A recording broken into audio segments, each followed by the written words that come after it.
Russia has launched a deadly barrage of missiles and drones on the Ukrainian capital of Kyiv and its surrounding region. At least 17 people have been killed and dozens more wounded in Moscow's latest overnight strikes. For more on this, we're joined by CBS News international reporter Aidan Stretch in our London newsroom. So, Aidan, what can you tell us about these latest attacks?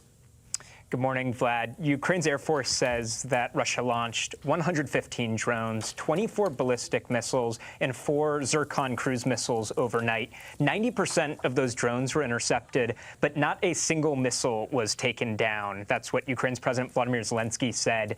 Russia's defense ministry said that they were aiming for logistics hubs across the city. And I want you to take a look at some of the images coming out of a train station in the eastern part of the city. We've had to blur the images because of how graphic they are, but at least 7 people were found dead there, and emergency workers are continuing to look throughout the city for others who might have been injured.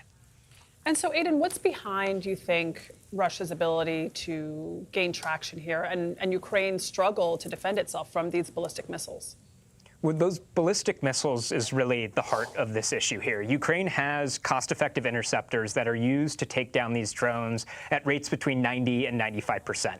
But the only reliable defense against Russian ballistic missiles is American-made PAC-3 interceptors, which are fired out of American-made Patriot systems. And there's global shortages of these interceptors. President Zelensky had previously appeared to secure President Trump's approval for licenses to build those interceptors in Ukraine, both to protect themselves and contribute to supply chains that have struggled to manufacture these worldwide. But President Trump has recently said that he has to reconsider that offer. And even if Ukraine is able to get these licenses, it may take years before they're able to manufacture these interceptors themselves.